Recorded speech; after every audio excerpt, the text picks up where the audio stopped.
Good morning, students. 11th Science, lesson number 14, વનસ્પતિમાં શ્વસન. Introductory part પૂરો કર્યો. ઇન્ટ્રોડક્શન બાદ આપણે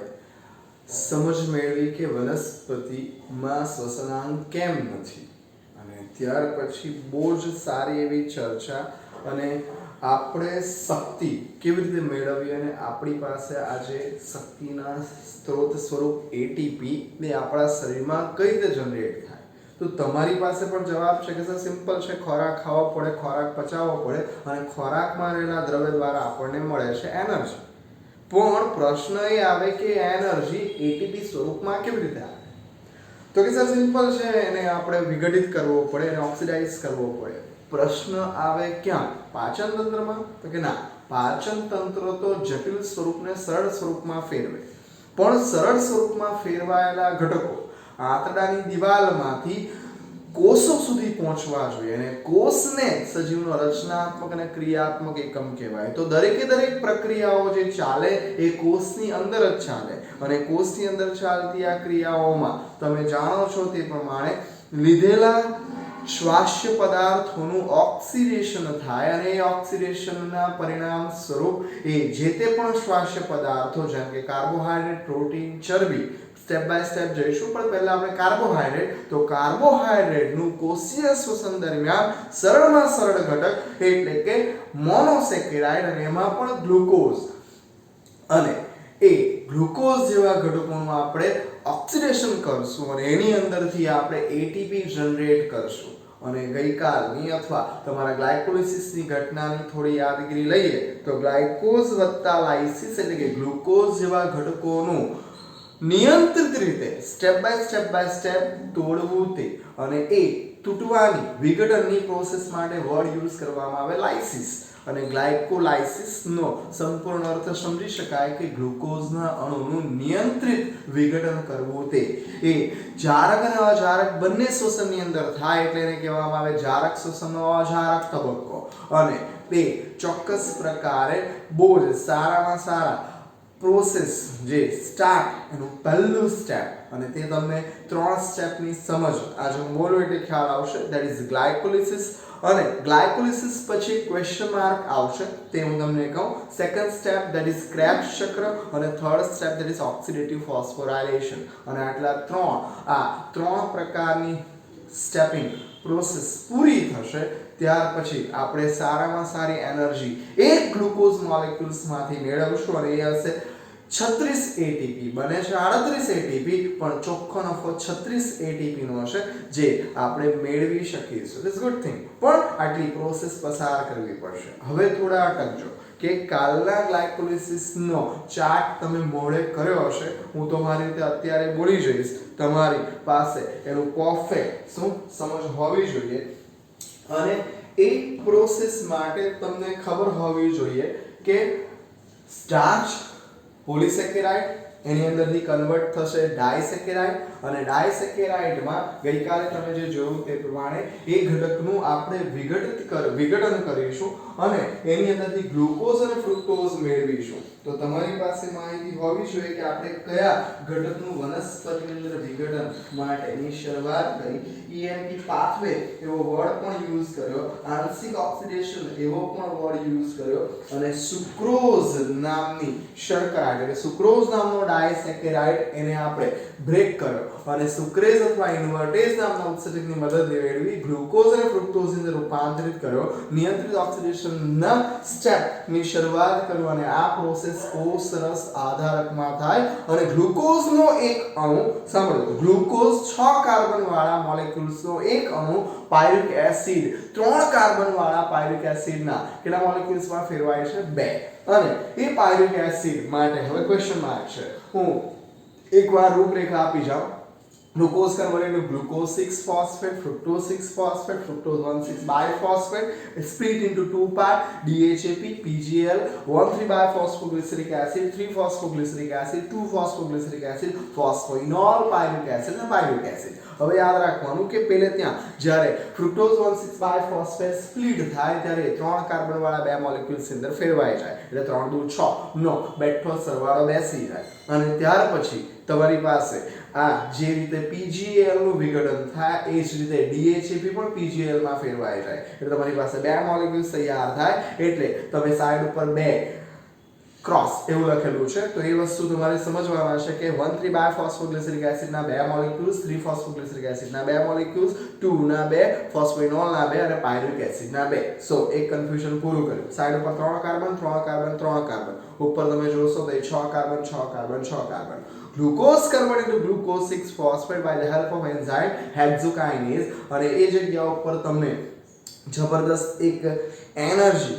એટીપી સ્વરૂપ વાપરવી પડશે ઇન શોર્ટ ગ્લુકોઝને ચાર્જ કરવો પડશે ગ્લુકોઝને સક્રિય કરવો પડશે એટલે નવું બનતું સંયોજન ગ્લુકોઝ એ છઠ્ઠા કાર્બન સાથે ફોસ્ફેટનો ઉમેરો થાય અને ગ્લુકોઝ 6 ફોસ્ફેટ ફોર્મ થાય ધેટ ઇઝ કન્વર્ટેડ ઇન્ટુ એનો જ સંઘટન ફ્રુક્ટોઝ પછી ફ્રુક્ટોઝમાં ફરી પાછું એટીપી ખર્ચાય અને એ પહેલા સ્થાન પર જે બાકી છે એ જગ્યા ઉપર ફરી પાછું જોડાણ થશે ફ્રુક્ટોઝ 1,6 બાયફોસ્ફેટ અને ત્યાર પછી DHAP PGAL માંથી 1,3 બાયફોસ્ફોગ્લિસરિક એસિડ જ્યાં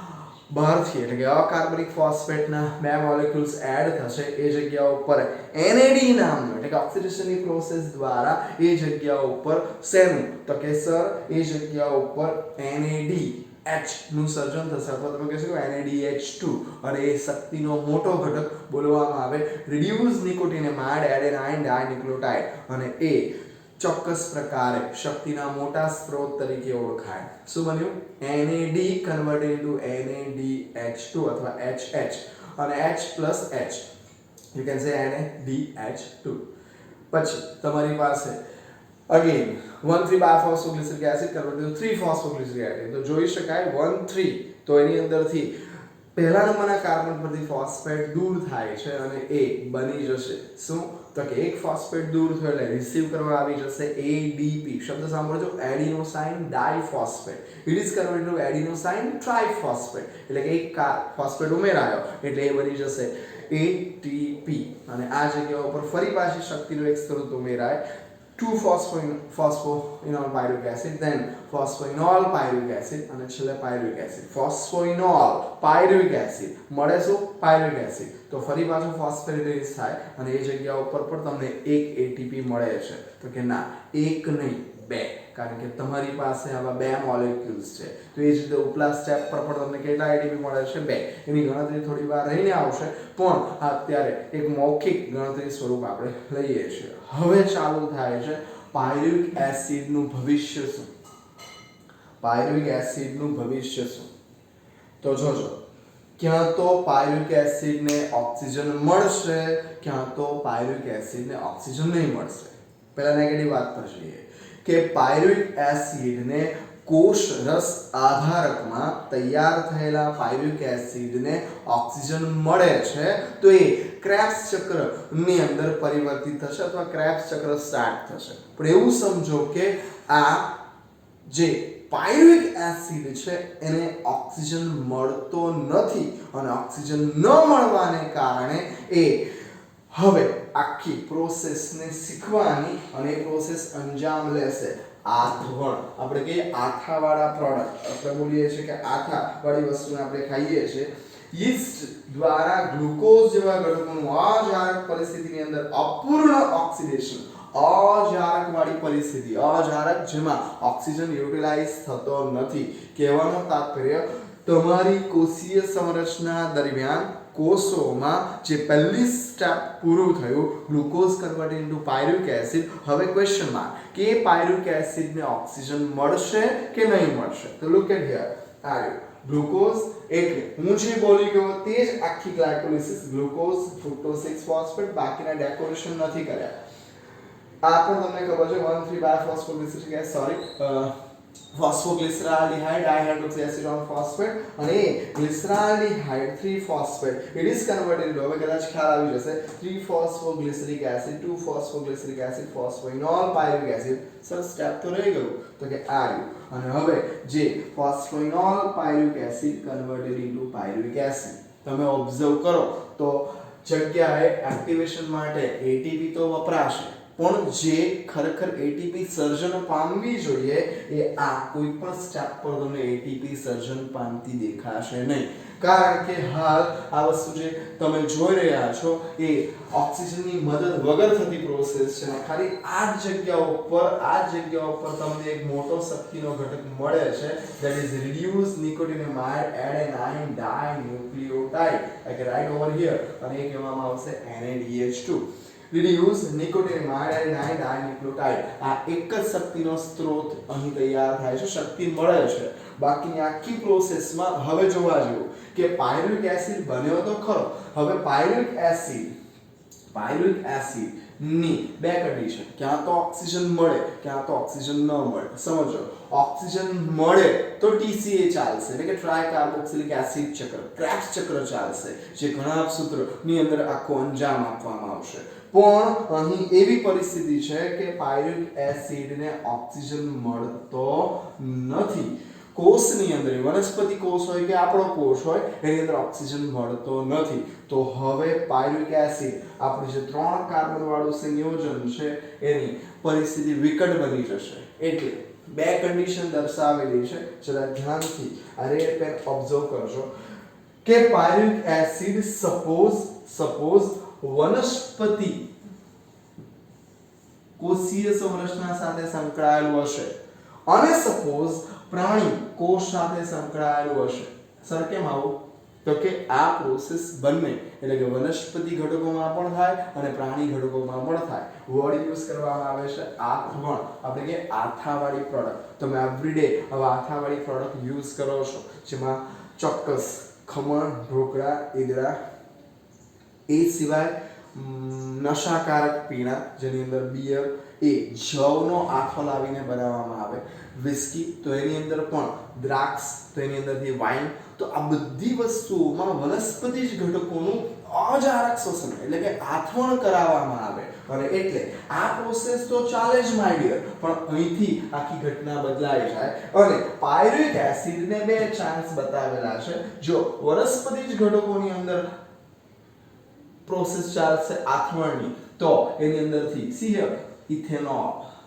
દારૂ અને કાર્બન ડાયોક્સાઇડ પ્રોડક્શન થશે. ક્યાંની વાત કરું છું? તો ડિયર, વનસ્પતિ કોષની અંદર જો આ વસ્તુ ચાલશે, કહેવાનો મતલબ ઓક્સિજનની ગેરહાજરીમાં જો ગ્લુકોઝનું વિઘટન થશે અને પાયરુવિક એસિડની આગળના સ્ટેપમાં દાખલ થશે, તો વિધાઉટ ઓક્સિજન અહીં એ આથવણ જેવી પ્રોસેસમાં પ્રવેશશે. અને આથવણમાં વનસ્પતિ કોષની અંદર તમને ફરી ગ્લુકોઝ કન્વર્ટેડ પાયરુવિક એસિડ, અને પાયરુવિક એસિડ શેમાં ફેરવાઈ જશે? તો કે ઇથેનોલની અંદર ફેરવાઈ જશે. એટલે કે ચોક્કસ પ્રકારનો એક નશાકારક પદાર્થ. મોટું સમીકરણ પણ છે, જે આપણે તમે આ મોડે કરી લો, પછી એને વિસ્તારથી સમજાવીશ કે ભાઈ શું છે એ. એની અંદર pyruvic acid converted into ethyl alcohol, અને ઇથાઇલ આલ્કોહોલ માટે તમારે પહેલા pyruvic acid converted into acetaldehyde, અને acetaldehyde converted into ethyl alcohol, અને સાથે સાથે કાર્બન ડાયોક્સાઇડ પ્રોડ્યુસ થશે. જો હજુ પણ ન ખ્યાલ આવતો હોય તો ઢોકળા, ઈદડા, આ બધી વેરાયટી, ઢોસો, એની અંદર તમે ઓબ્ઝર્વ કરજો તો છિદ્રવાળી રચના હશે, એક સ્મેલ પણ પ્રોડ્યુસ થતી હશે. તો એ વિશેષ પ્રકારના છિદ્ર બીકોઝ ઓફ કાર્બન ડાયોક્સાઇડ, એટલે કે ગેસ પ્રોડ્યુસ થશે, અને ઓવરનાઇટ રહેવા દેવાને કારણે અંદરથી એ બહાર આવશે, એટલે એ પોર્સ તૈયાર કરશે, સ્પંજી બની જશે. અને એની અંદર એનર્જી, એટલે કે શક્તિ બહુ જ ઓછી હશે, કારણ કે એની અંદર તમે પણ જોઈ શકશો કે આથવણની પ્રોસેસમાં 7% પણ ઓછી શું મળે છે? ઉર્જા મુક્ત થાય છે. હાલ મેં પાયરુવિક એસિડના એક જ પાર્ટની વાત કરી કે જેની અંદર તમને પાયરુવિક એસિડમાં વનસ્પતિ ઘટકોનું આથવણ થશે. તો એ વનસ્પતિ ઘટકોનું આથવણ એને અહીંયા લખ્યું છે મેં, અને તમે પણ સમજશો, અને કહેવામાં આવશે આલ્કોહોલિક આથવણ. અને એ જ રીતે બીજું જે તૈયાર થશે એને કહેવામાં આવશે, હવે આના ઉપર પણ ધ્યાન આપશો, અને એ કહેવાશે લેક્ટિક એસિડ આથવણ. ફરી બોલું છું,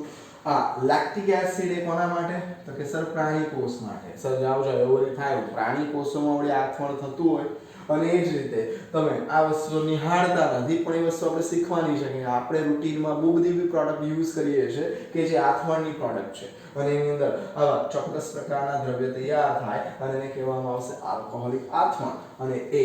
યુઝ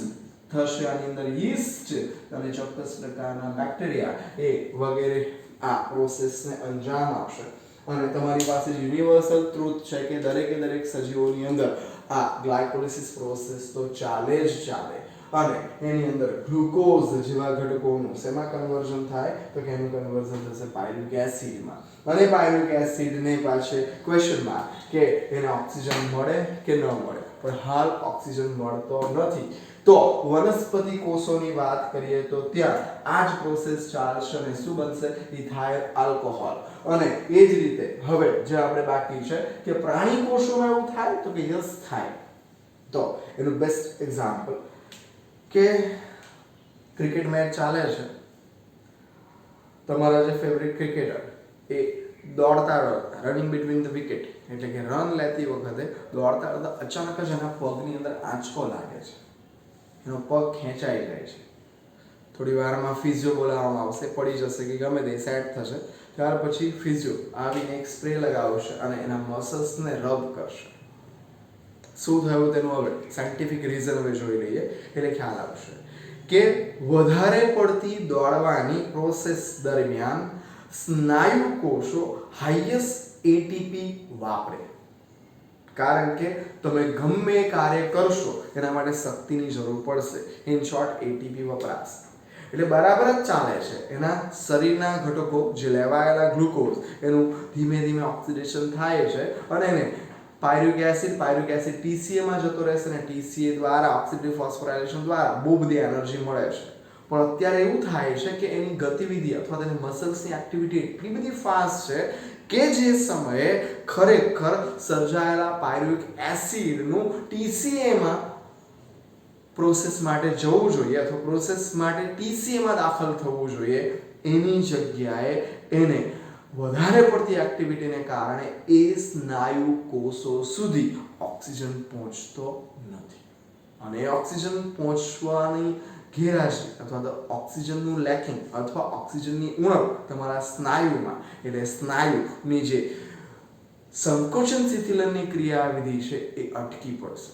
એટલે તમારા ફેવરિટ ક્રિકેટર દોડતા દોડતા પગે આંચકો લાગશે અને એમાં શું થશે તો કે એની અંદર glucose convert to pyruvate acid પણ પાયરુવેટ એસિડ TCA માં જવાની જગ્યાએ એટલે એ ચાલશે તમને વધારે ખ્યાલ આવશે એ શેમાં ફેરવાઈ જશે my dear lactic acid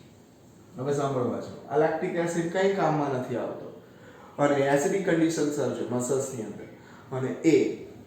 TCA તો ચાલવાનું જ નથી અને તમે અહીંયા જોઈ શકો કે બહુ જ ઓછી શક્તિ મળે છે આનું રહસ્ય જ બાકી છે તો આ જગ્યા ઉપર પણ ફરી પાછી તમને શક્તિ યુટિલાઇઝ થાય છે એરો જોજો અહીંયા NAD+ કન્વર્ટેડ ટુ NADH2 અહીં ઊંધું છે NADH2